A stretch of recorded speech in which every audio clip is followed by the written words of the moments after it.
E olha só quem está aqui na garagem, as motocas estão de volta com a Honda XRE 300 Rally. E essa moto está aqui na garagem porque eu confesso que eu fracassei. Eu tentei sim ser um scooterzeiro no dia a dia com a Honda ADV e no fim não me adaptei. Sabe por quê? Porque por mais que a gente use a moto pensando só no dia a dia urbano, no fim das contas, às vezes você vai ter que sim pegar uma estrada, pegar uma buraqueira, pegar aqui em São Paulo uma enchentezinha e aí a scooter, para mim pelo menos, não segurou a onda. Eu abri concorrência, tô no mercado. Alô você, fabricante de motos, quiser me convencer, manda inbox, manda DM, mas eu peguei essa XRE que recebeu a atualização mais recente aí para a linha 2022, bastante sutil, principalmente gráficos aqui, no caso da XRE 300 Rally, porque eu gosto sim muito desse estilo de moto. Já tive uma G310 GS, mais ou menos na mesma faixa, uma concorrente direta. Existe um verdadeiro grenal aqui entre o que a gente pode chamar de big trails, small trails, mid trails, né? Talvez uma Bros aí, as motos na faixa de 150, 160 centímetros cúbicos sejam as small trail. Aqui a gente tem uma mid trail. Eu gosto muito desse estilo de moto e não sou somente eu, vocês também. A XRE 300 é a moto mais vendida de média cilindrada no Brasil, entenderam? Acima da XRE, que é a nona moto mais vendida do Brasil, só temos moto de 250 centímetros cúbicos para baixo. Existe sim muita competição, né, nesse segmento aí das mid-trails. A Yamaha Lander, né, um eterno grenal, uma eterna rivalidade entre Honda e Yamaha, vende bem também. Vendeu 20 mil unidades ano passado, a XRE 30 mil unidades. Mas eu gosto muito desse tipo de moto, ele se presta muito para o dia a dia do trânsito aqui em São Paulo. Inclusive, já tive outra concorrente da XRE, a BMW G310 GS, por causa disso aqui que vocês estão vendo um pouco. Você fica numa posição bastante vertical, boa para o trânsito urbano, boa para o corredor. Vocês percebem que é uma moto estreita também. E se os SUVs estão dominando aí entre os carros porque trazem rodas maiores, ângulos de ataques melhores, mais curso de suspensão para lidar com a buraqueira, bom, essas mid-trails oferecem exatamente isso e ainda com a vantagem de não serem tão visadas quanto suas irmãs maiores big trails. Falando aí das últimas novidades dessa atualização mais recente da XRE, a gente tem o painel em negativo, vamos chamar assim. Eu gosto de painéis digitais com o fundo escuro, incomodam menos, principalmente à noite. A gente tem aqui o visual que, para mim, lembra um pouco uma mini Africa Twin nessa versão Rally aqui. Teve a carenagem também reduzida, ficou com um visual mais agressivo ali, uma cara meio de morcego. Farol Full LED, também aí em todas as versões da XRE, sua por R$ 24.360 na data de hoje, preço base Brasília, galera. Não adianta você dar o seu piti, a gente tem que sempre comparar o preço divulgado do fabricante com o preço divulgado do fabricante. No mundo real, na sua cidade, no seu estado, sim, vai variar, mas o preço base Brasília dela é R$ 24.360. Aqui a gente tem o conhecido e polêmico motor de 300 centímetros cúbicos da Honda. Sim, quando a XRE apareceu, ele teve seus probleminhas de cabeçote. Isso foi resolvido há bastante tempo, na atualização de 2013, mas na internet motociclística brasileira tem gente que, digamos assim, não perdoa. Aqui a gente tem 25 cavalos, 2,8 kg de torque e é aí que também a questão scooter versus moto pesa bastante para mim.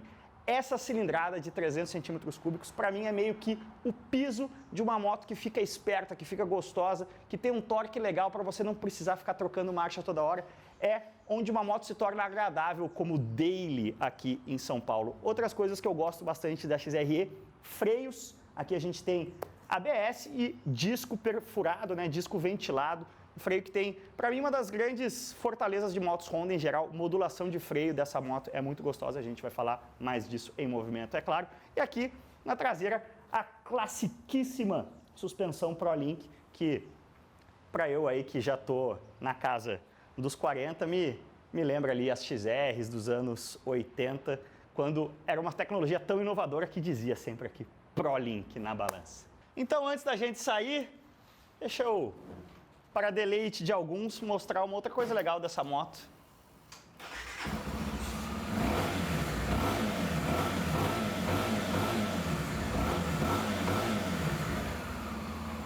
vai dizer aí, se você não soubesse que estamos falando de uma XRE 300, você diria que é o ronco de uma monocilíndrica de baixa para média cilindrada? Não, né? É uma das outras vantagens dessa moto, quando você compara com a principal concorrente, na minha visão, que é a Lander, que é uma moto um pouco mais barata, mas uma moto 250, que entrega um pouco menos aí de potência e principalmente de torque na comparação com a XRE.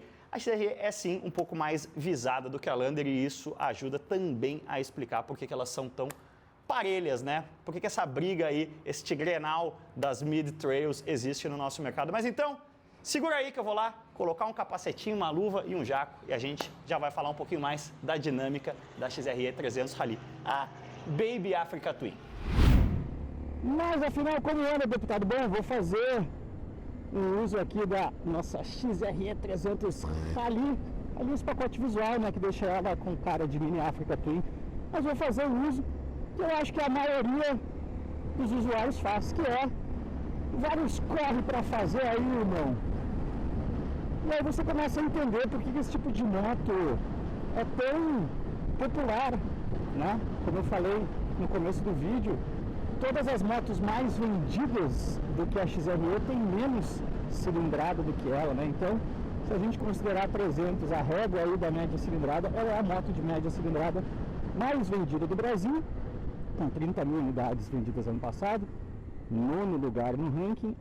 Agora é uma moto que tem um temperamento muito parecido com o de outra moto que eu tive na garagem, conviveu aí por mais de ano, que é a BMW G310 GS, um pouco mais cara, um pouco mais premium do que a XRE, mas em termos de experiência muito parecido. Uma das coisas que a XRE fica devendo, que vocês viram ali em cima da ponte Cidade Universitária, é justamente uma sexta marcha, né?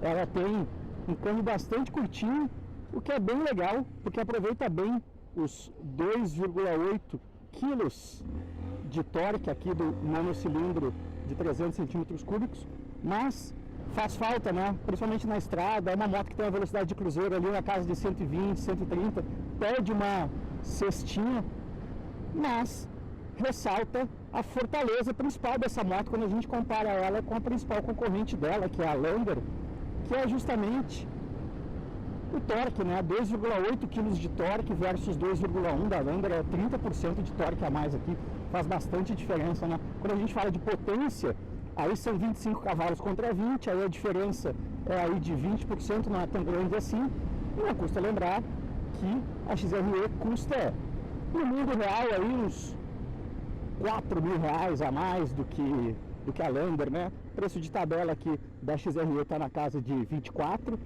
mas quando você joga frete e mundo real do momento atual do mercado, é uma moto que sai em média por R$29.000, uma Lander está saindo também no mundo real por uns 24, 25, então, em resumo, nesse bom duelo, né, de XRE versus Lander, são raros os segmentos em que a Yamaha realmente consegue encostar no seu concorrente equivalente da Honda em volume de vendas. Esse aqui, dessas mid-trails, é um. A XRE vende 30 mil por ano, a Lander 20 mil por ano, então são números relativamente próximos. Mas, em resumo, quando a gente faz essa comparação aí, dá para dizer que a XRE entrega mais por mais. E aí depende do tamanho do seu bolso para ver qual das duas é a melhor opção para você. Agora, saindo um pouco desse confronto direto, de ambas aí, desse comparativo direto, e entrando um pouco na característica desse tipo de moto e por que ele é tão buscado no nosso mercado, aqui ó, quando a gente passa a lombada, dá para sentir muito bem, né?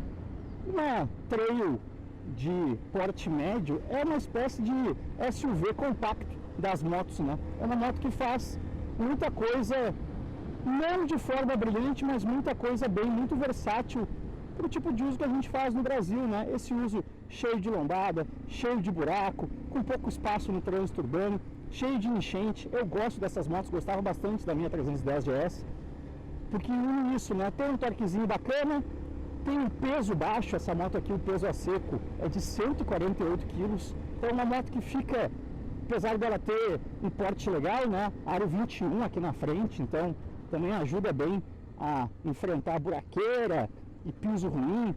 Então, apesar dela ter um porte grande, né, um porte que a gente pode até chamar de imponente, quando você compara aí com uma CGzinha, por exemplo, é uma moto que diminui embaixo de você quando você começa a andar aqui no trânsito, justamente por ser uma moto leve. Esse centro de gravidade mais alto, né, com curso de suspensão alto, também te dá bastante manobrabilidade. É uma moto muito ágil. E com esse torquinho aqui, o câmbio de 5 marchas, também você consegue ser esperto aqui no trânsito. Nem precisava ter chamado essa primeirinha, falta um indicador de marcha aqui, né? Mas você consegue ter esse comportamento bastante ágil, bastante esperto no trânsito urbano e, é claro, naquele final de semana de folga, consegue encarar uma trilhinha leve sem grandes perrengues e com muita diversão, né? Justamente por ser uma moto ainda bastante leve. E, como eu vim falando, ágil para você manobrar no quadrado aqui do trânsito de São Paulo. Beleza, galera? Concorda? Discorda? Você é mais XREzeiro ou lendeiro? Ou quem sabe você prefere o status de uma marca premium e paga mais por uma G310 GS? Deixa aí nos comentários a sua opinião, deixa o like nesse vídeo, se inscreva no canal que isso sempre ajuda demais. E como sempre, valeu demais, cuidem-se bem e aquele abraço que eu vou almoçar agora, gurizada.